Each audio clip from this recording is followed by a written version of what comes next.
It is impossible to imagine what fighting in combat is like unless we have actually done that. Two more of our country's heroes are with us today to share their experiences fighting in seven different conflicts from Vietnam to Iraq and Afghanistan. Jim Lawrence is a retired Marine captain. He's also a retired naval aviator, rank of commander. And he is a retired Air Force lieutenant colonel. Only he can explain all of that. He has over 35,000 flight hours, 7,700 in single-seat aircraft, 3 combat tours flying over Laos, North and South Vietnam, then Bosnia and Afghanistan. His first carrier landing, or trap as naval aviators call it, was flying the Navy T-2B jet trainer at age 19. Among his aircraft, the Navy F-8 Crusader, the A-4 Skyhawk, and the O-1 Bird-Dog, all in combat before he turned 22. Then came the A-7 Corsair and the A-10 Warthog over Bosnia, and the King Air 350 over Afghanistan. He retired from Western and Delta as a captain after 35 years with the airlines. Michael Durant is a retired Chief Warrant Officer 4 Army aviator. Over 22 years active duty, he flew 150 Medevac missions in the UH-1 Huey and UH-60 helicopters. Then air assault missions assigned to the 101st Aviation Battalion at Fort Campbell, Kentucky. He participated in combat Operation Prime Chance to protect American-flagged oil tankers in the Persian Gulf. Operation Just Cause, the U.S. invasion of Panama, and Operation Desert Storm, where he was the first helicopter pilot to engage a Scud missile launcher. Flying with the 160th Special Operations Regiment, SOAR, on October 3, 1993, he was the second Black Hawk helicopter to crash in Mogadishu, Somalia, where he was seriously injured and taken prisoner. He was released after 11 days in captivity.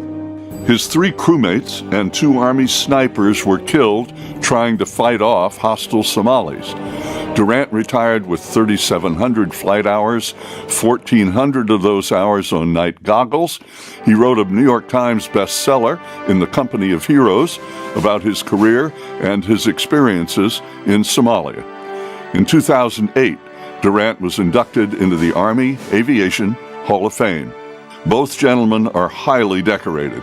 Jim Lawrence, Distinguished Flying Cross, 36 Air Medals, 2 Single Mission Medals, and many, many more. Michael Durant, Distinguished Flying Cross with Oak Leaf Cluster, Bronze Star with V Device, the Purple Heart, 3 Air Medals, the POW Medal, and many, many more. Thank you all very much. Please welcome Jim Lawrence and Michael Durant.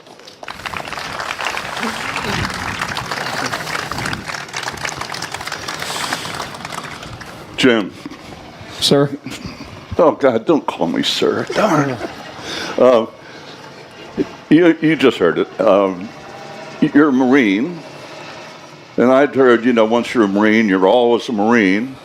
But you retired from the Marines and became a naval officer and aviator. And then you retired from the Marine Corps and became an Air Force pilot. Now, what was this all about, Jim? I just couldn't keep a steady job. Michael, he missed Army aviation. I mean, how hurt are your feelings? It's not over yet. I mean, maybe he's saving the best for last. Right. Jim, start us off, would you?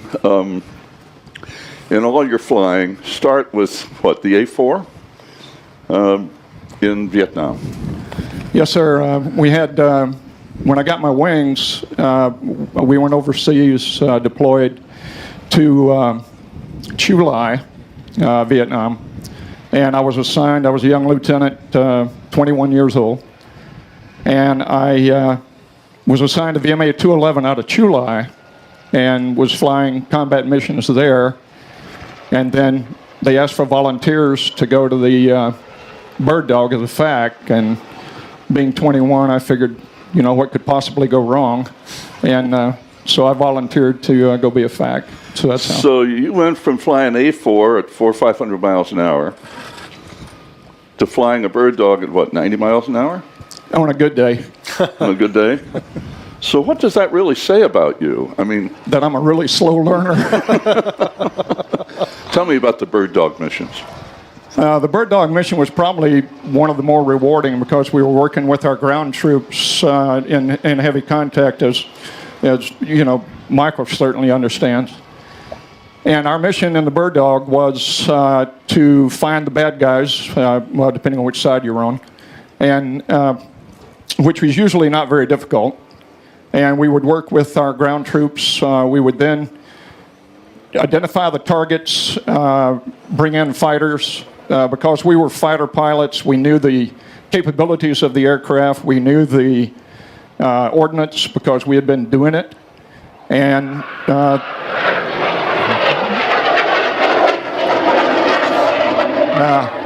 I love it. Anyway, then we would control the tactical fighters. We controlled F-4 Phantoms, A-4 Skyhawks, F-100s, and we controlled naval gunfire off of the battleship New Jersey. I controlled her about a dozen times, and the Newport News cruiser, and then Marine and Army artillery. So, How often were you shot at? I mean, how dangerous is that flying at that altitude? well, it got pretty sporting every now and then, but probably I would say 90% of our missions we took ground fire. In fact, the names on the side of my airplane are my squadron mates who were shot down and killed in action while we were flying the bird dog. We could only fly it for 6 months because the loss rate was so high. So that's as memorial to my buddies that didn't come home. Yeah. Michael, helicopters, of course, since Vietnam. How significant, since Vietnam especially, have helicopters become? Well, I think, I haven't served in Afghanistan or Iraq in these recent conflicts, but what I understand about the utilization of helicopters in general is they're almost the Jeeps of the modern battlefield. I mean, you're moving stuff, you're hauling troops, there's so many things that you can do with them. And it's, when there's an IED threat, which there is on the ground, obviously, it's often considered a safer way to move people and equipment and things around. Now, who would ever thought we'd get to the point where we think flying helicopters around is safer than riding on roads? But it is, and I think if you took helicopters away from the commanders on the battlefield today, you'd really limit their ability to do what they need to do. Now, you're Huey flying in Medevac. Where were your Medevac missions, and how dangerous were they? Well, I've always said that being assigned to Medevac as my first assignment out of flight school was the greatest thing that could have happened, although it didn't feel that way at the time. A lot of what ends up happening in our lives is luck and chance and good fortune. So I didn't really want to go do that, but that was the assignment. And when I got there, I realized it was a fantastic assignment because in Medevac, I had to progress to pilot and command status pretty fast. I did it like in 3 months. If I'd have gone to what we would call a lift battalion or a utility battalion, I probably wouldn't have been pushed that fast forward, because when you're in Medevac, you're flying by yourself all the time. And although it's not combat, it's usually a real world mission, so there are potentially lives on the line, so there's a lot of decision making, a lot of autonomy. And for a new pilot, that's the kind of stuff you got to get exposed to, because you start to learn. I mean, you're gonna make mistakes, and that's how you learn. You learn from making them. How did you come to helicopters as opposed to wanting to fly fixed wing or something else? Yeah, it's the first aircraft that I really got to go spend any time in was a helicopter, and I just thought that it was the coolest thing in the world. I was 14 years old. I'll never forget that first flight, and I'm thinking, what am I going to do in my life? Am I going to go, work in the mill? I come from a mill town.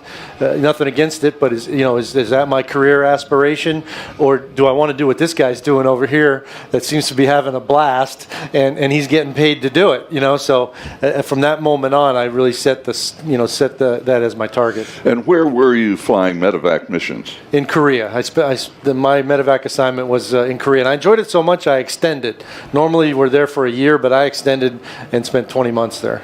And what were your experiences there?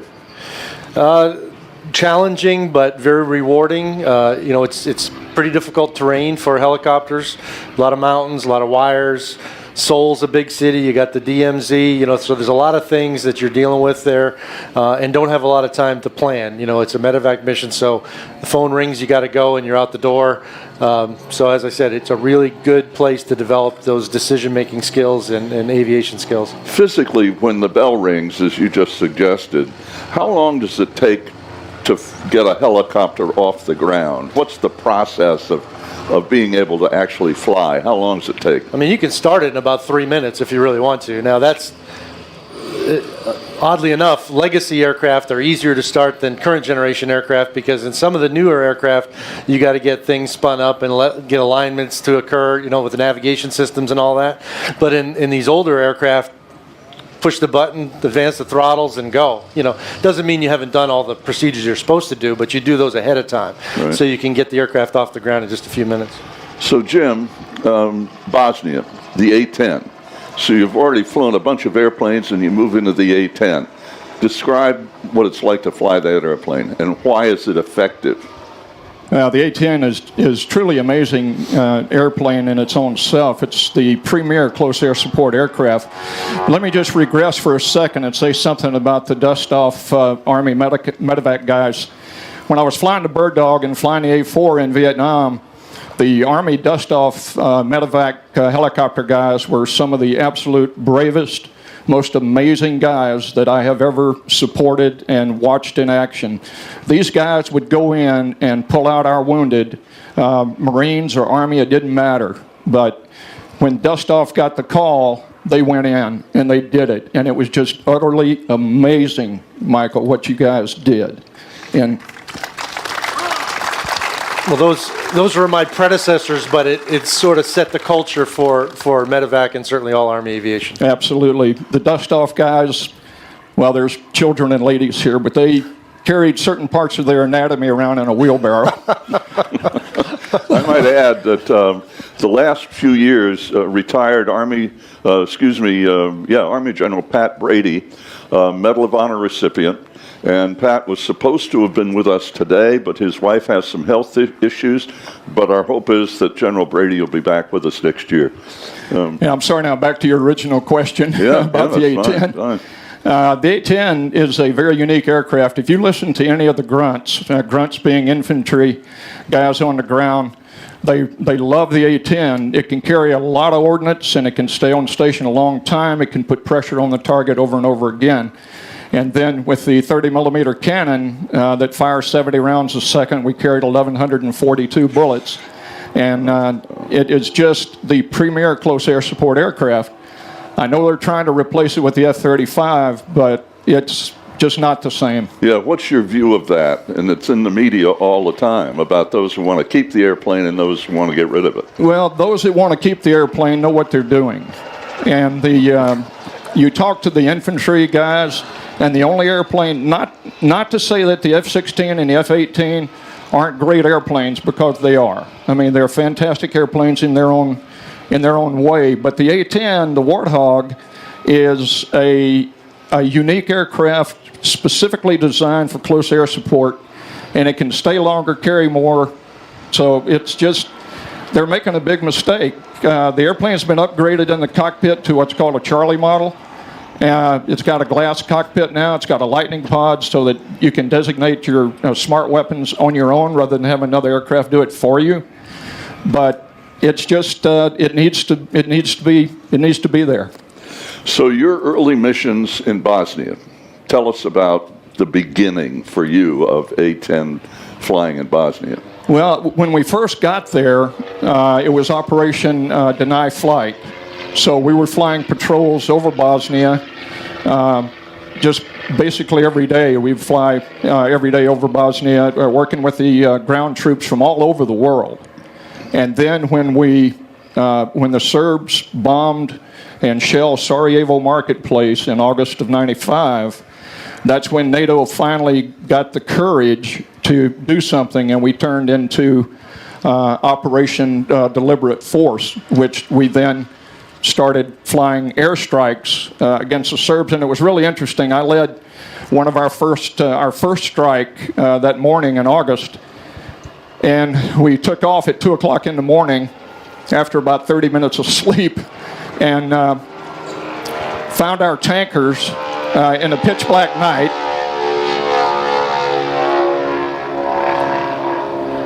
Nothing like the sound around. Found our tankers, and then we went into our orbit points off of Croatia. And about that time, Magic, who was the AWACS aircraft, called me. My call sign was Mako 27. Said, Mako 27, go green. And I went green, which is secure radio. And they said, you're authorized weapons free, which meant we were going to war, basically is what it meant. And of course, I authenticated them just to make sure that it wasn't somebody trying to fool us. And then I came back onto our tactical frequency, and I told our flight, I said, proceed you to targets as brief, God be with us, and off we went. How often were you shot at? What happened that day when that first mission? Well, that was a pretty interesting morning. My target was the largest armored repair facility in all of the Balkans near Sarajevo in a town called Hadici. And my wingman, Dan Peabody, he was an attorney, so we called him Counselor. So Counselor and I proceeded over to the target. I checked in with the French Foreign Legion, Disney 6, who was the guys on the ground. And Disney authenticated me, and I authenticated him, and it was a clear day. I had the target, and I rolled in on the target, and from about 28,000. And I was still dark, or are you in daytime now? It was daytime. It was right at dawn, actually. It was just after dawn. And I rolled in, I locked up the tread assembly building, which was my target. And just as I started to squeeze the Maverick off, and the Maverick, for those of you who don't know, it's a infrared guided missile. We could flip a switch on the inboard throttle of the A-10, and you'd get a video picture would come up, and you saw what the missile saw. So you could then slew and lock onto your target, which I did. And I'm just getting ready to release, and Counselor starts yelling at me, "Nomad, Nomad, Sam, break, break." And Dan had never seen a real Sam. He didn't have any combat time, so normally when you tell somebody that, you tell them which way to break. But Dan was a little bit tense at that point, and so it was just an instantaneous decision for me, and I broke hard right, and fortunately it was the right way, and I picked up the missile as it was coming up, and I was able to defeat that missile. And then before the morning was over, I had 6 SAMs fired at me and 4 anti-aircraft sites. 3 of the anti-aircraft sites were silenced by British artillery off of Mount Igman. And then I took on this one anti-aircraft site that was out of their range. And it was like the gunfight at the OK Corral. I had tracers going by my canopy and flak going off, and I turned my gun on, and I started engaging him from about 9,000 feet away, and fortunately I hit him before he hit me, and then I decided, to get the hell out of town. How many more missions did you fly in the Warthog? In Bosnia, I flew another 42 missions. Right. Michael, Mogadishu, what were we doing there? Mission. So initially, it was actually a humanitarian relief operation. The Somali people What year was this, sorry? What year? In 92, we entered Somalia, just before Christmas of 92. And it was really just provide security for relief organizations. I was not personally involved at that point. And then over about a 6-month period, the mission started to expand in scope and essentially became a manhunt. And that's when we got involved, because that's kind of one of the missions that we usually take on within the special operations world. So our rehearsals and our focus was on being able to go into the city and capture, as it turned out, a list of 50 individuals that the UN wanted apprehended. What is the crew of, now this is your helicopter, right? Or an updated version of it? Yeah, it's not mine, but... Well... But I do have one, but it's not a Mike model. But the Black Hawk, how many on the crew? And typically in the Army, it's a crew of 4. It doesn't have to be. I mean, you could just fly with 2 pilots if you want to. But typically, for tactical missions, a crew of 4, 2 pilots, 2 crew chiefs. So what happened that day? So it's the 7th mission. That day you're referring to, I'm assuming, is Black Hawk down, October 3rd, 93. Right. The mission that day is to go capture 2 top 10 personnel. We'd already captured the number 2 guy, and we'd captured 25 others. So we had 26 already in prison in a 6-week period. So it had gone pretty well. We hadn't lost any people and hadn't lost any aircraft. But this particular day, we knew was going to be different. There was 4 things about it. One, worst part of town. If you put a pin on the map, the place you do not want to go in Mogadishu, that's where the mission was. Number 2 is daytime, so we can't use our night vision technology, and we can't really hide as well, obviously, in the dark. Number 3, we've done it 6 times before, so they're starting to learn what our tactics are, and they're doing things to be more effective against that. And the last one is you can't land Blackhawks in the street. This part of the city, the streets are too narrow. So it's okay going in because we can fast rope people in. Means you throw ropes out the side and they slide down the ropes. Easy. In fact, it's probably better than landing. The issue comes with extraction. So we can't air land the Blackhawks, which means we've either got to get everybody off rooftops, which is not a good idea because rooftop extraction, you've been on the target now for probably a half an hour, attracting a lot of attention. You come in and land on the roof. I mean, you think about it, it's kind of hard to articulate here, but picture a helicopter up over the top of that screen. Anybody in this whole area can shoot at it. Whereas if you land it in here, you have the natural cover of the buildings around you. So if you want, in an urban environment, if you can air land, you want to do it. So we decided we're not going to extract with helicopters. We're going to extract with ground vehicles, which was the right answer. So we go in, the mission's going okay.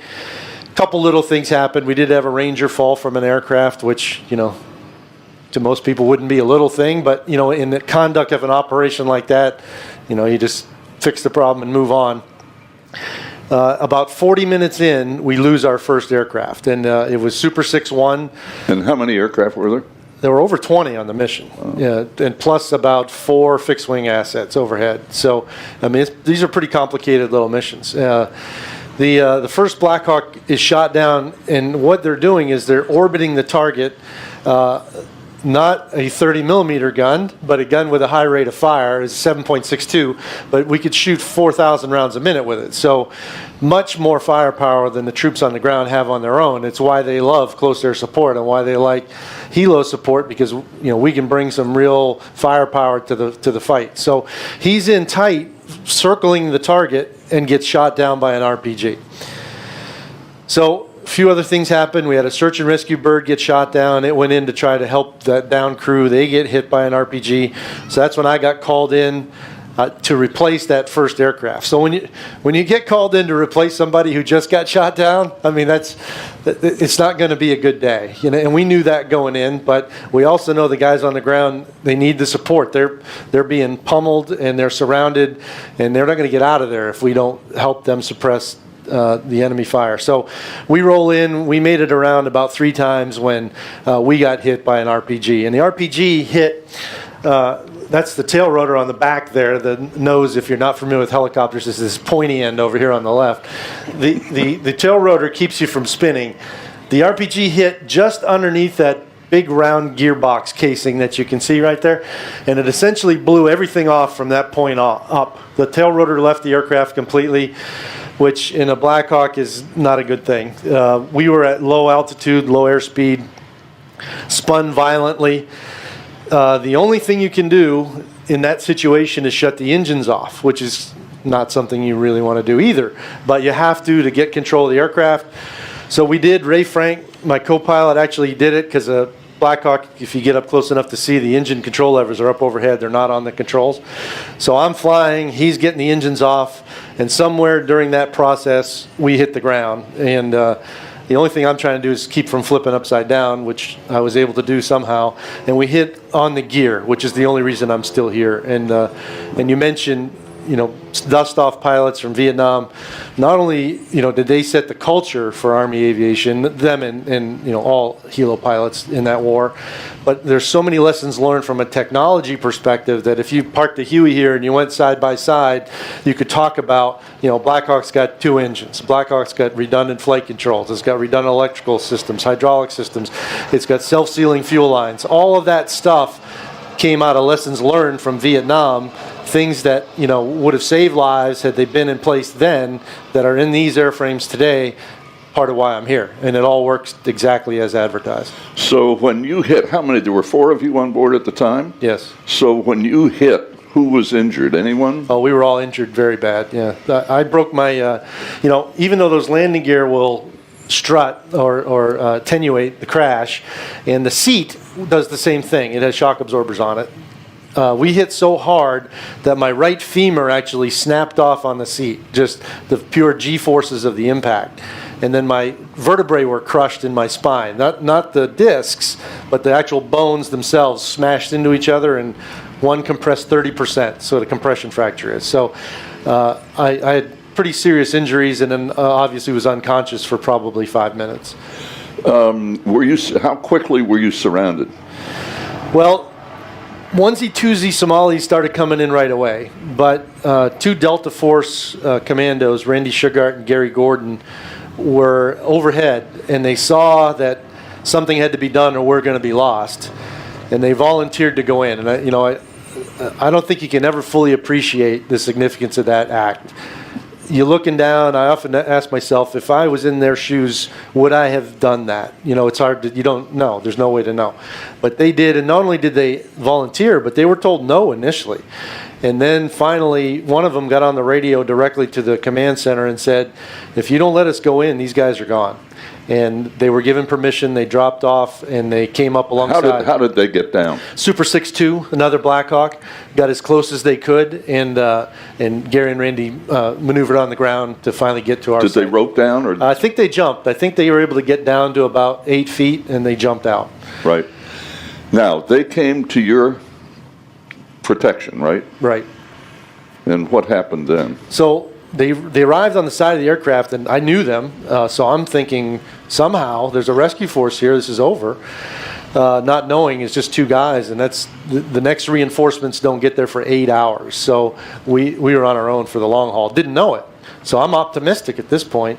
But we fought the enemy off for, I'd say, maybe 15 minutes.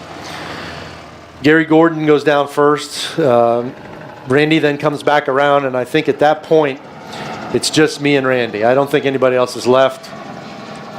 I've shot all my ammunition. He gives me Gary's weapon. He grabs the crew chief's weapons from the aircraft and goes back around and makes his last stand. They estimate, you know, there's hundreds of Somalis here, so it's a matter of seconds before he just can't hold them all off. So he's killed, and then they overrun the site. Initially, pretty certain they're going to kill me because they're all out of control, angry and violent, and there's nothing you can do. I mean, you can't run, you can't hide, got no ammunition left. So I basically accepted my fate. So they descended on me and started to beat me to death. I mean, they broke my nose, my cheekbone, my eye socket. They were ripping all my gear off. And I had been to survival school. It's one thing, another lesson learned from Vietnam. We didn't historically send Army aviators or ground force to survival school prior to deploying to combat. But post-Vietnam, all of our special forces, of which I technically was qualified as, went to survival school. So I went to survival school where they teach you as much as they can what you're supposed to do in these situations.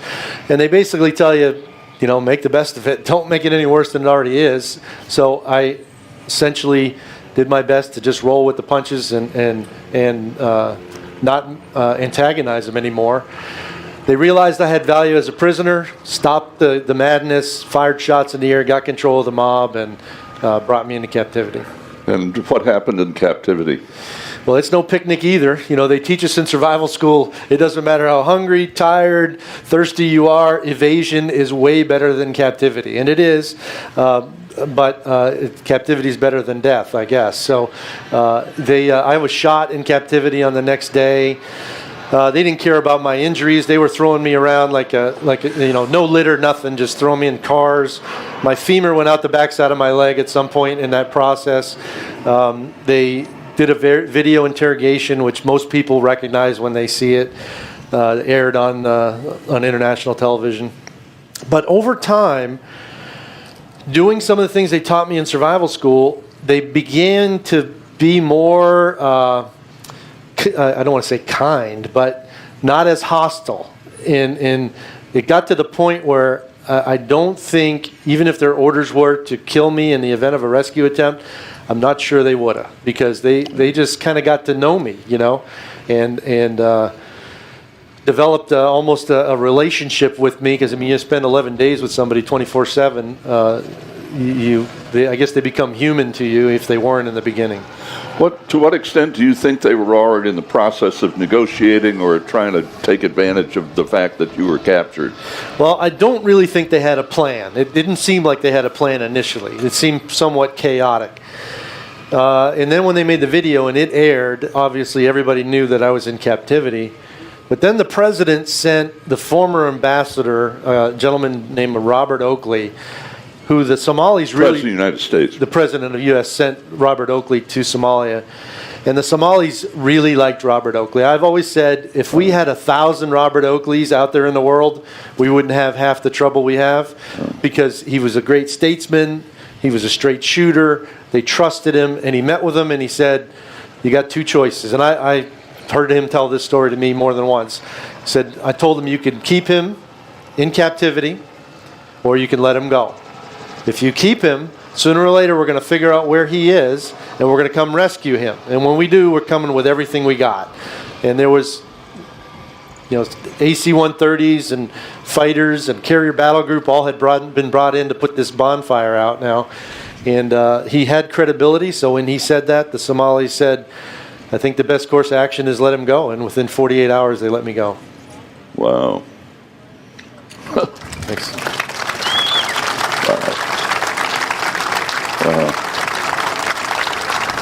And I don't know if we're going to circle back, but Randy Shughart and Gary Gordon were posthumously awarded the Medal of Honor, and I just want to make sure that gets into the conversation. Right. Yeah.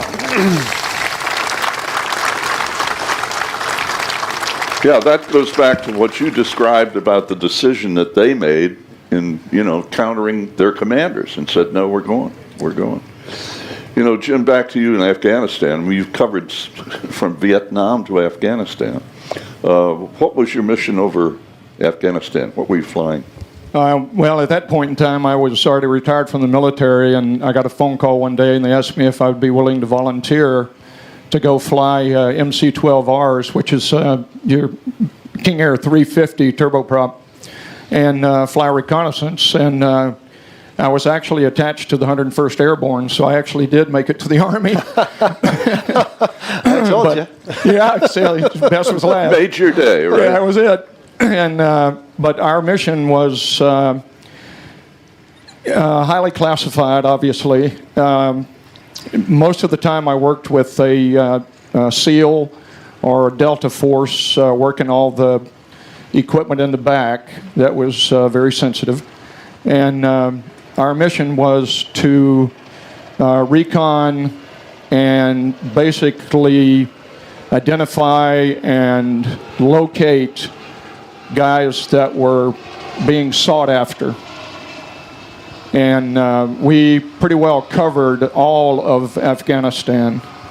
My last 10 missions there was all up on the northern border, northeastern border in the Hakeem area, which is a very bad area. All of Afghanistan was a bad area.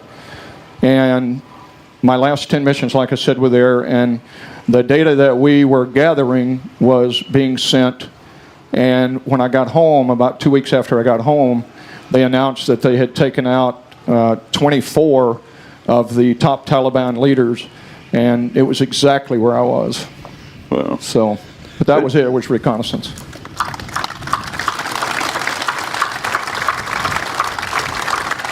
You know, going back to Vietnam, when you were flying those missions in the Bird Dog, I mentioned in the film Laos and Cambodia, but we weren't in Laos and Cambodia, were we? No, sir. That's right. Michael, looking back over your military career, what are your reflections?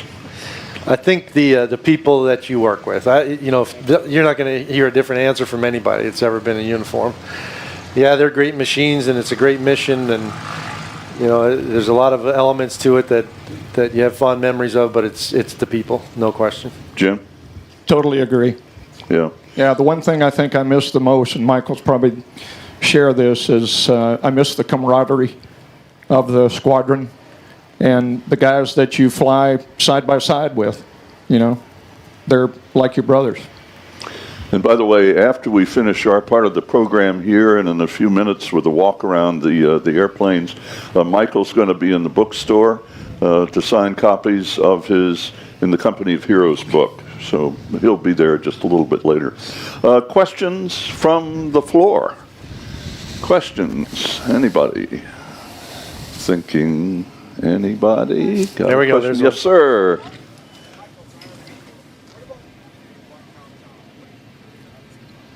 I can hear it. He's asking about what about the movie, Black Hawk Down? Most common question, by the way, if no one was going to ask a question, that's the one I would throw out. I say it's accurate enough. It's not perfect, but if you watch the movie, it gives you a good sense of what actually happened. The biggest deviation is the combined characters. So sometimes you'll see one character in the movie doing something that actually happened, but it was actually that guy over there. And the reason they do that is they can't develop 25 characters in a feature film. They got to focus on a handful. So they take the actions of several and put them into one person, and that person becomes a superhero, and everybody else is, honorable mention. But that's just the way the movie making business is. Yeah. Any other questions? Questions? Yeah, we got one. Good. Jim, what were your dates in 211? I was there from June of 1968, and I rotated home in September of 69. Any other questions? Sam Bass, our colleague here. We got one over here.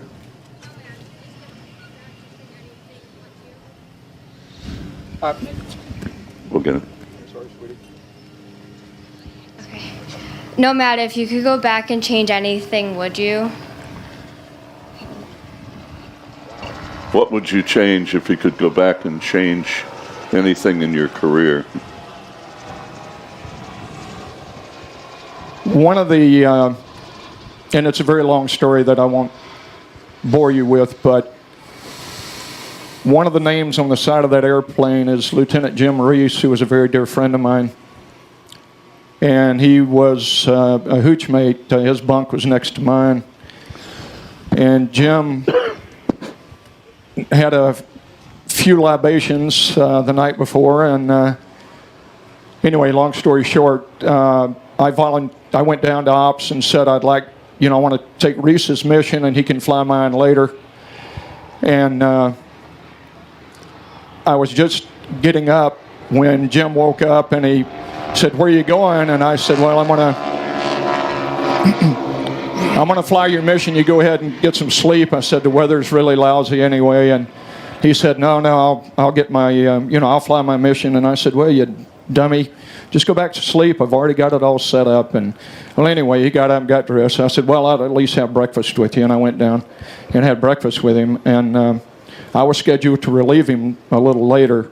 Anyway, long story short, I took off early to try and relieve him, and I couldn't find him, and he had been shot down and killed, and I guess probably out of my entire career, I wish that I had tried harder not to get him to fly that mission. Yeah, right.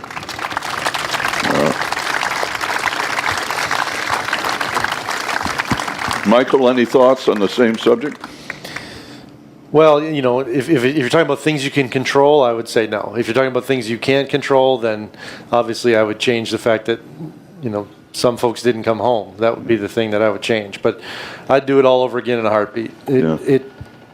It's amazing stuff, and changed who I am, and I would absolutely, unhesitatingly do it all again. Yeah, I agree with that. I'd go back right now.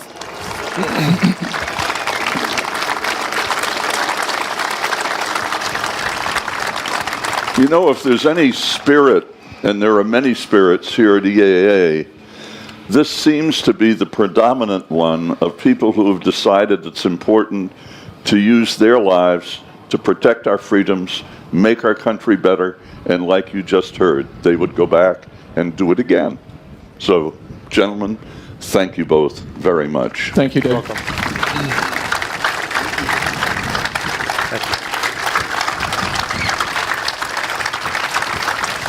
And now Sam Bass with Paul Wood, who owns this A4, and Jim and Michael are going to talk about their aircraft as well.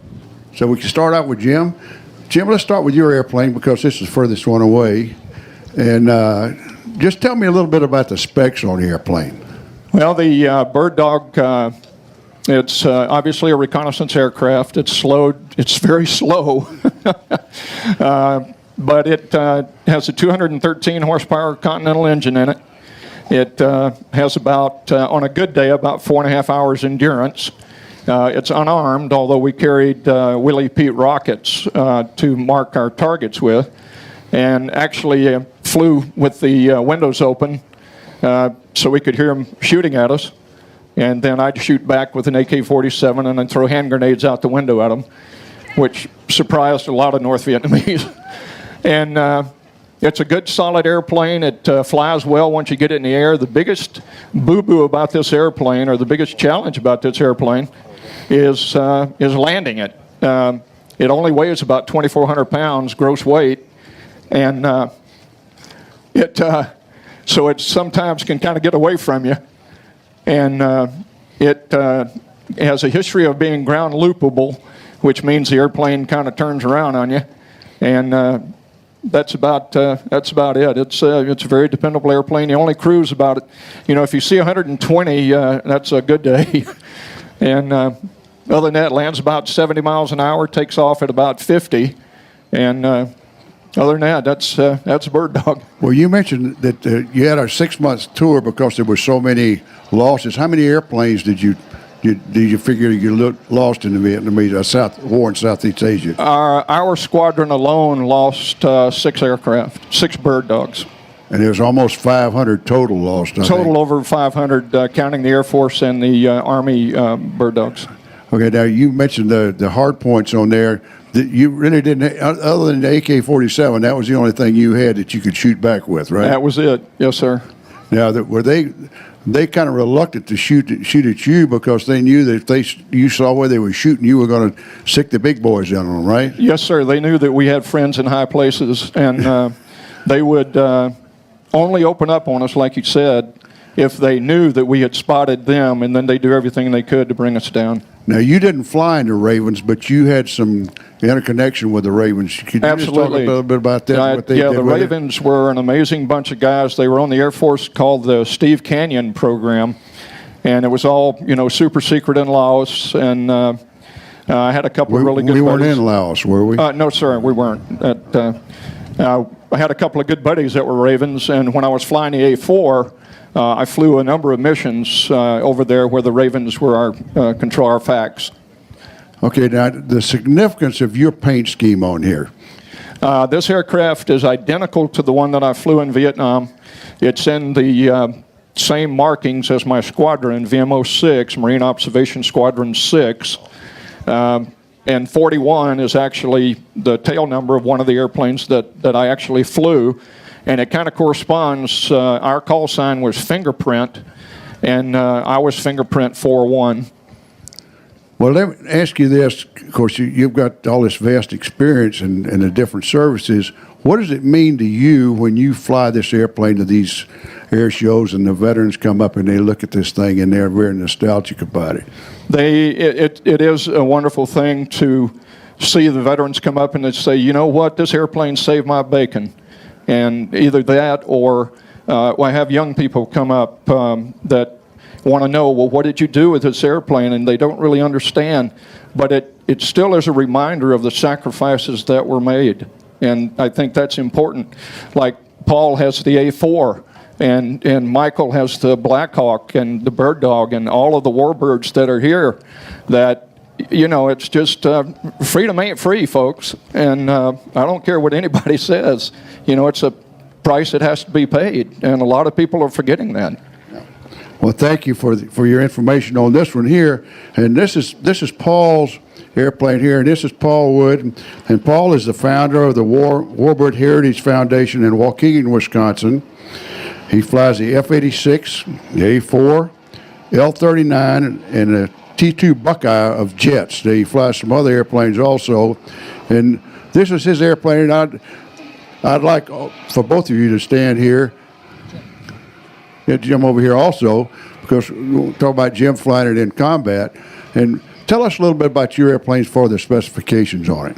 Well, sure. The Douglas A-4 was originally designed to take over the duties of the Douglas A-1 Skyraider, which was a carrier-based ground attack airplane. And the designer of the airplane was a guy by the name of Ed Heinemann.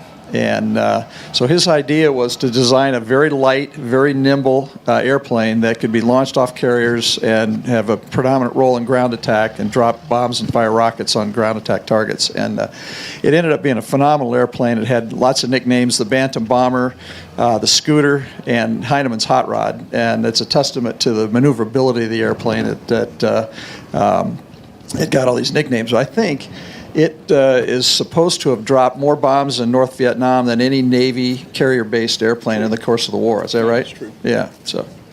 And I also understand that there was only one of these that was lost in air-to-air conflict. Isn't that correct? During the Vietnam War. Well, they lost a lot of them. I think they lost 350 or 60 of them. Yeah, but I think that was the only one that was ground fire. Yeah, it was all ground fire. Okay. Now, how many of these were built? Just under 3,000, I think, 2,962.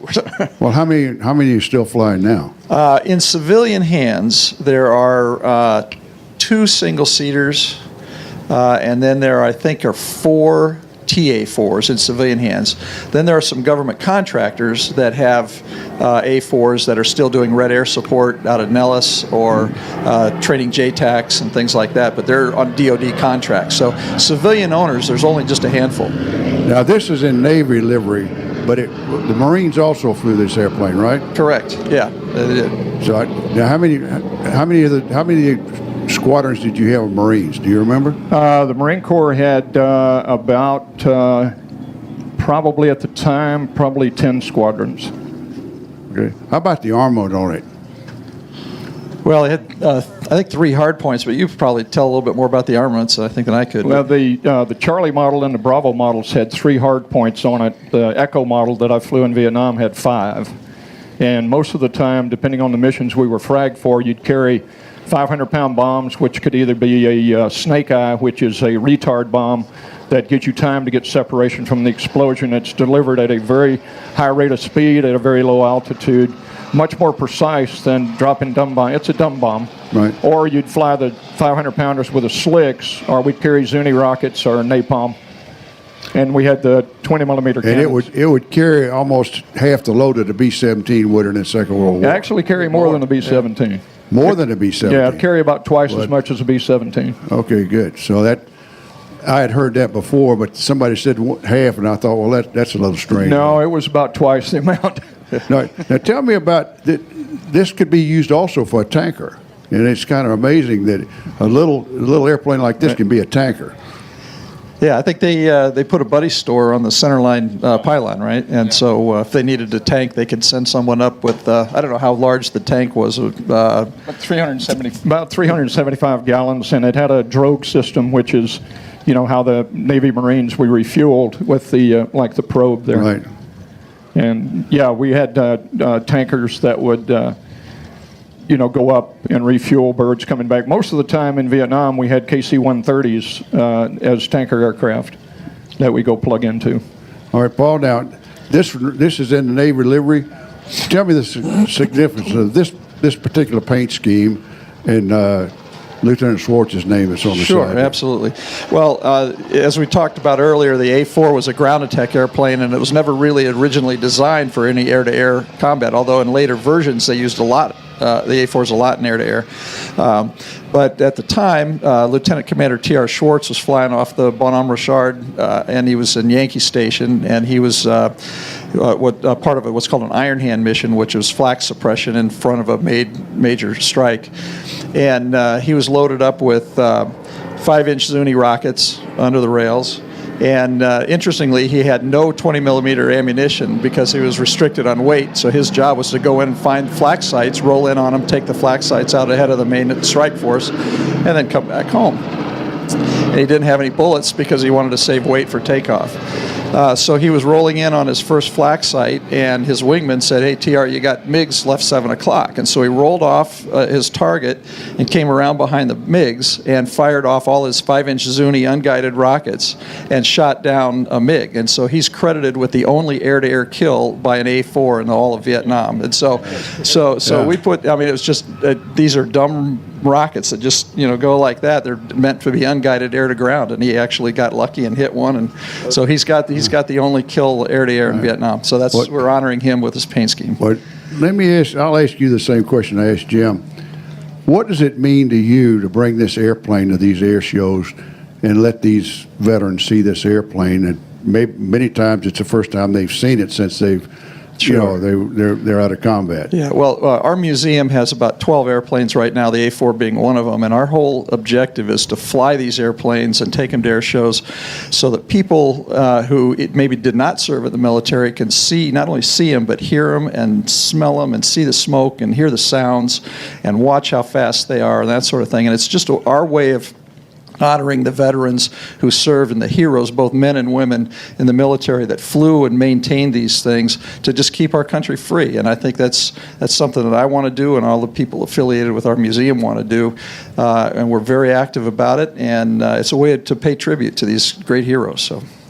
Well, Jim, we really, Paul, we really appreciate what you're doing for the warbird community here, and we really appreciate you bringing your airplane. It's been a pleasure. My pleasure. Now let's go over there and talk to Michael and let Michael tell us about this helicopter, which I don't know anything at all about. Michael, tell us a little bit about the specifications and what was it designed for originally?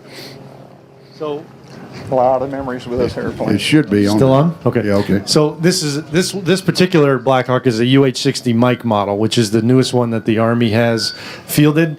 The original Black Hawk, which goes back to the late 70s, was actually developed to replace the Huey. Now, I know a lot of us have a close relationship with the Huey, and rightfully so. It's an iconic aircraft. But it's been around for a while, and the Black Hawk replaced it in the Army for the assault and general utility role. That's what the UH stands for.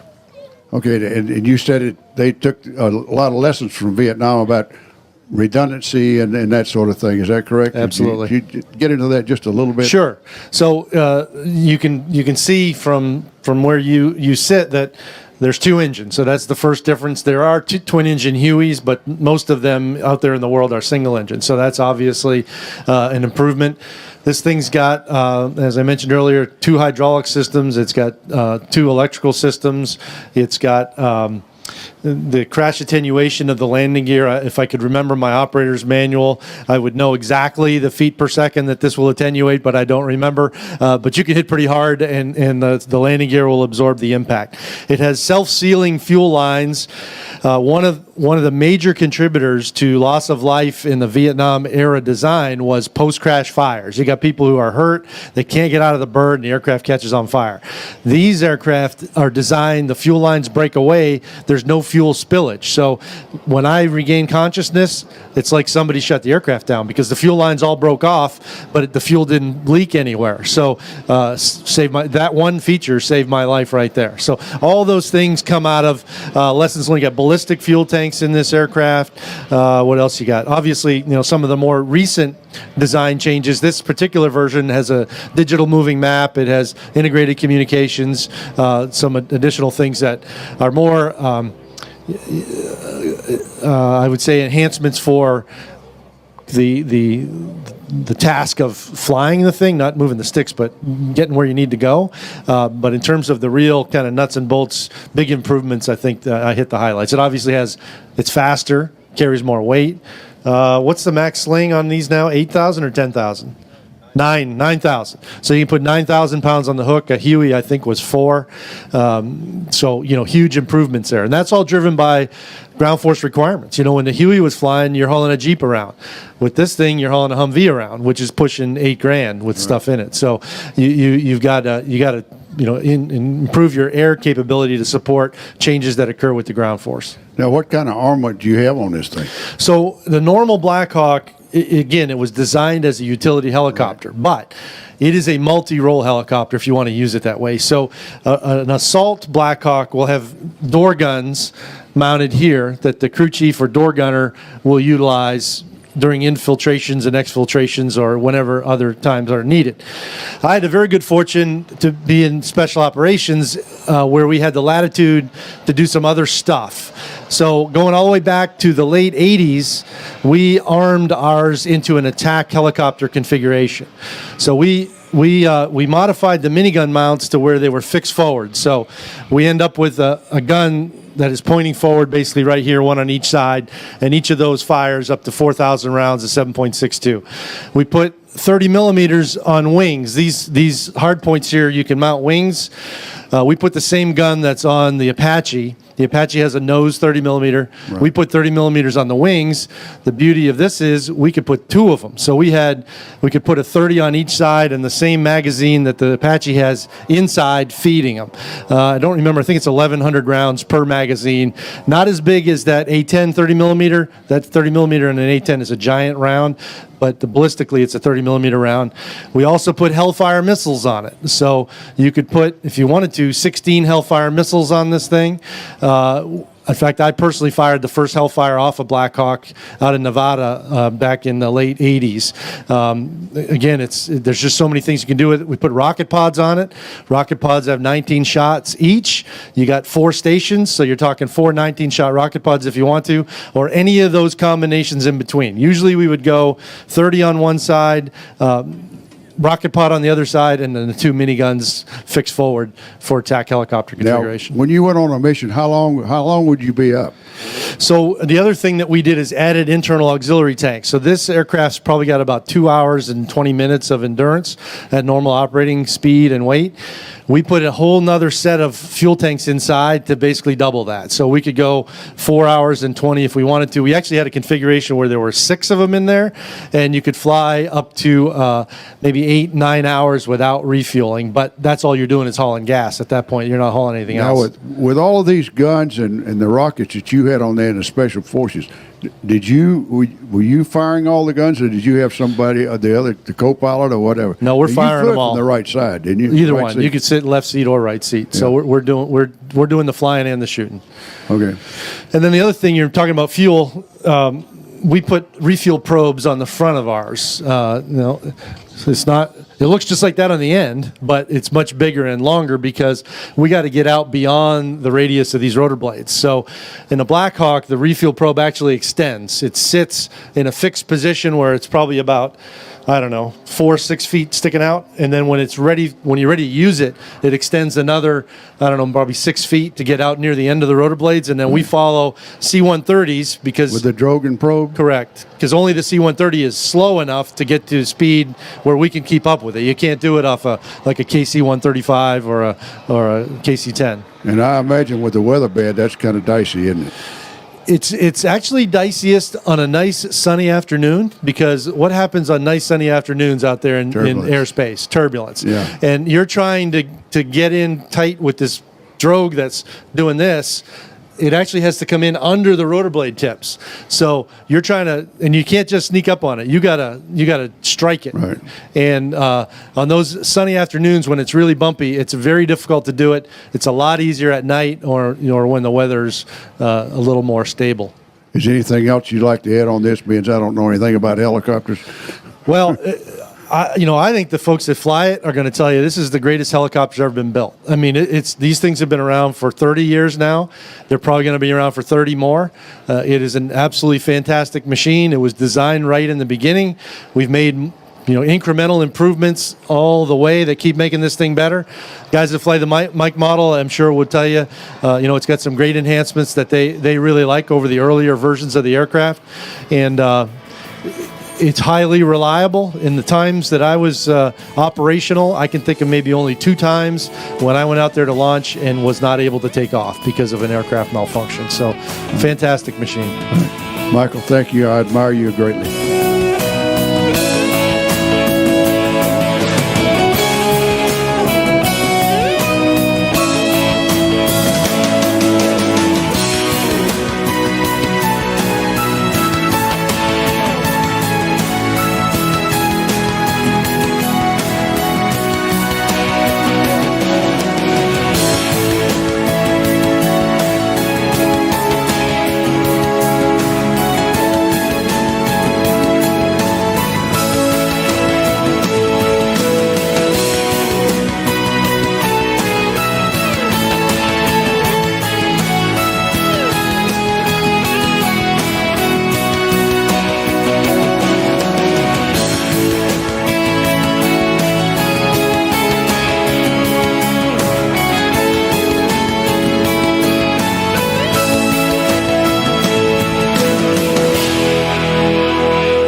We're talking about Black Hawk helicopters. A lot of people have been requesting for this video, honestly, along with the Huey helicopter, which, yes, I will be doing a review on in the future also. We all know of the Black Hawk helicopter. It has been around for a long time.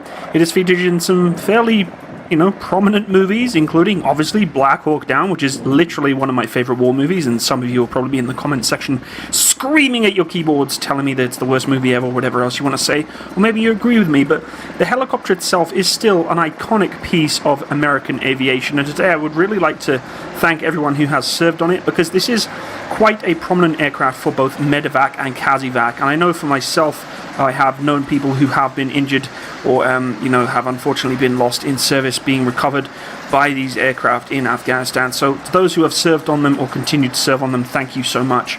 So we are talking about the UH-60 Black Hawk helicopter, which is a medium utility helicopter used for a wide variety of applications, including troop transport and medical evacuations. Since its introduction in 1979, the UH-60 has distinguished itself as being one of the great one-size-fits-all medium-lift helicopters, with its distribution reaching to almost every corner of the world. Sikorsky built the UH-60 Black Hawk to withstand brutal ground fire while keeping passengers and crew safe.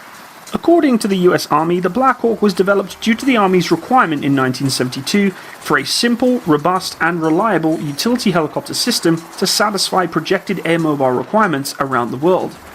The helicopter is named after Black Hawk, a war chief and leader of the Sauk tribe in Midwestern United States. Black Hawk was an ally for the British Army during the War of 1812 and fought against the US Army to push settlers away from his people in the Sauk territory. The Sikorsky UH-60 Black Hawk has become a workhorse for the United States and other military forces the world over. Its capabilities have increased her roles to include special operations assignments, assault, medevac, command and control, and VIP transport duty, on top of her inherent troop transport normal capabilities. This includes delivering the President of the United States. The first production Black Hawk entered service in 1979 and remains a primary fixture for many of even any army today, 2 decades after its inception. Some 2,600 total Black Hawks have been delivered worldwide. The UH-60 Black Hawk is designed to endure the most extreme conditions and provides enhanced security for military operations. According to Sikorsky, safety features of the Black Hawk include ballistically tolerant rotor and drive systems, high mass components, retained high crash conditioning, a anti-plow keel beam, reduced rollover potential with CEFS installed, energy absorbing landing gear up to 300 feet per second, crashworthy fuel cells of 65-foot drops, jettisonable cockpit doors and pop-out windows, along with wire strike protection. The Black Hawk was born out of the Sikorsky S-70 project designed by the United States Army Utility Tactical Transport Aircraft System, or UTTAS, which was a specification that began in the latter part of the 1960s. The specification itself originated on the data collected from wartime use of the UH-1 Huey Iroquois helicopters pulling multiple duties across the war zone. Review of this experience brought about the need for a capable replacement system for the immediate future. This design specification also coincided with the development of the new General Electric turboshaft engine series designated as the T700. US Army feelers went out in 1972 with both Sikorsky and Boeing Vertol both answering the call. The Sikorsky design was chosen ahead of Boeing Vertol, the YUH-61 Alpha attempt, and the Sikorsky YUH-60 Alpha prototype, which achieved first flight on November 29, 1974. The production contract was handed to Sikorsky in late 1976, with first deliveries of the Black Hawk system beginning 2 years later. The Black Hawk was officially introduced into service in the middle of 1979 with the US Army 101st Airborne Division replacing the vulnerable UH-1 Hueys. Black Hawks have a distinct look about them, making them highly recognizable even when compared to her contemporaries. The forward portion of the fuselage contains seating positions for the pilot and co-pilot, collectively known as the flight crew, with windowed panels above, forward, below, and to the sides. Each crew position is afforded an entry-exit door. Directly behind the cockpit, though, is the cabin that allows for the seating of some 11 personnel, depending on the specific variant or version that has been given. It also has entry-exit doors made by two double-windowed sliding doors along the side of the aircraft. The General Electric series turboshaft engines sit atop either side of the middle fuselage with a 4-blade main rotor extending up between them. The undercarriage is completely fixed and features two main landing gears forward and a single tail wheel fitted on the fuselage area between the cabin and the extreme edge of the tail. Black Hawks have participated in pretty much all frontline conflicts spanning from Grenada to Afghanistan. They are even used in search and rescue helicopters in both commercial and military settings. Conventional versions of the UH-60 Black Hawk can transport up to 11 troops or carry 2,600 pounds of cargo internally. When equipped with a load sling, the UH-60 can lift and transport up to 9,000 pounds from the ground. Initial requirements for the UH-60 Black Hawk aircraft included modular design for easier repairs, high life cycle, and parts for fewer replacements, a troop transport and medical evacuation capability. It has since gone on to serve a number of different capacities though, including humanitarian aid and special operations insertion and extraction. A highly modified version of the UH-60 was even used in the acclaimed raid on Osama bin Laden's compound in 2011. The surviving tail rudder of the MH-60s indicated specialized stealth technology was used in its construction, and electronic warfare modules were added to help evade Pakistani radar contact. Several versions of the UH-60 Black Hawk are available for export from the United States. Foreign buyers are able to purchase specially designed versions for everything from commercial to the use of counterinsurgency or coin operations. Two ESSS or external store support systems can be equipped with air-to-surface missiles, electronic warfare pods, or even extra fuel storage. When configured for extra fuel, the UH-60 Black Hawk can fly up to 1,381 miles before even needing to refuel. Some models even have a refueling nozzle to allow it to have an in-flight refueling. Because this medium-lift helicopter has been in service since 1979, it has undergone some really big upgrades beginning in 1986. The improved UH-60L includes a hover IR suppression system, or HERS, meant to mask or reduce the amount of heat kicking out of the engine. In December 2007, the United States Army ordered a new low-rate initial production, or LRIP, upgrade to turn the UH-60Ls into the UH-60Ms. In total, Sikorsky, under the contract to deliver 950 UH-60M aircraft, are to be delivered by 2025. This newest design feature is even more robust, with more efficient rotors and better infrared suppression. The infrared suppression is important for evading detection of surface-to-air missiles. The crew of the UH-60 generally consists of the two pilots, a crew chief, and door gunners. The door gunner and the crew chief may be positioned on either side of the UH-60 and may be equipped with anything ranging from the M240G to an advanced General Electric M134 7.62mm 6-barreled minigun, depending upon the mission requirements, of course. The cargo bay of the UH-60 may be equipped to carry up to the 11 combat troops fully configured in their infantry setup, or can be reconfigured to carry advanced electronic warfare equipment or even medical litters, basically stretchers. With a reinforced bottom to help deflect anti-aircraft fire and titanium cored rotors to protect against flak and ground fire, the UH-60 is an ideal helicopter to move troops in and out of highly contested areas. Few helicopters are built to endure every possible situation that may arise. However, the UH-60 is definitely one of these, boasting a massive variety of features on the UH-60 base variant alone, let alone the vast array of variants that are created for special operations, pure transport, electronic warfare, or many other duties. Boasting an aerodynamic design overall and high top speed, the UH-60 has an amazing survivability rate. The aircraft is able to deter most modern threats today and even survive direct hits from ground fire. The UH-60 really does remain one of the backbones of US Army aviation squadrons and can often be seen in photographs flying in tight formations everywhere from Iraq to Afghanistan and beyond. Even the multiple variants of the Black Hawk are widely renowned for their efficiency despite being modified from a utilitarian design. There is also the S-70 Alpha Black Hawk helicopter, which is flown by a crew of 3, the pilot, the co-pilot and the deck crew of 1 in the back of the cabin. The S-70 Alpha helicopter is equipped with a glass cockpit and digital avionics. In addition, S-70 customers may select a Digital Automated Flight Computer System, or AFCS, to simply give the workload to the pilot less and less. An electronic flight information system provides primary pilotage and navigation displays for aircrew. The S-70 Alpha also has some interesting weapons. It's qualified as a launch platform for the laser-guided Hellfire anti-armor missile. The Black Hawk can also carry 16 Hellfire missiles using external store supplies, and has a capacity of carrying 10,000 pounds worth of missiles, rockets, cannons, electronic countermeasure pods, or whatever else you want to accommodate on the side of it. The S-70 can also carry 2 50 caliber machine guns in the windows or parallel to the aircraft to fire at the ground. The US Army Black Hawks are normally fitted with the Goodrich AN AVR 2B laser threat warning systems. But, of course, all good things do come to an end, and as many of you who are watching this video are probably aware, the UH-60 is going to be replaced soon. The US Army has picked 2 winners which will face off to replace the UH-60 Black Hawk medium transport helicopter. The Sikorsky Boeing SB-1 Defiant will square off against the Bell Textron V-280 Valor in the future long-range assault aircraft program. The winner will enter the US Army service with the first units equipped with the aircraft in 2030. The Black Hawk helicopter truly has been a proven, reliable aircraft for almost 40 years, and the design has been maxed out though. The Army wants faster, longer range replacements, and the service made clear that it had to have the achievement of being fast, revolutionary, and very good at vertical lift. The 2 competing aircraft reflect the Army's desire for new technology. It's a sad thing to hear, knowing that such a legacy helicopter is going to be taken out of service, but I can safely say that no matter what replaces it, it will probably still stay in service for many, many years to come elsewhere around the world. When we look at this helicopter, I always think of the US military. You know, I know it's used around the world, but it is a staple workhorse of the US Army for sure. Of course, you know, the Navy also use it in its own configuration across with, you know, other corps of the military around the world. And I really do think it's just such an amazing piece of equipment.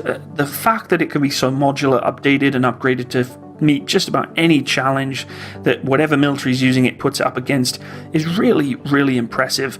I've never flew on a Black Hawk before. I would love to. I've been on the Chinook, I've been on the Lynx, I've been on a Gazelle, but not a Black Hawk. But as I did say before, this is a massive shout out, and this video is dedicated to those who have supported, operated, flew these aircraft. Really though, it does mean a lot to me knowing that you guys serve across these aircraft, because they have done such amazing things around the world, saving lives, protecting those who need it, medevacing and casevacing out those who are in danger, whether it be military members or civilian casualties. So thank you to everyone who has served on these aircraft.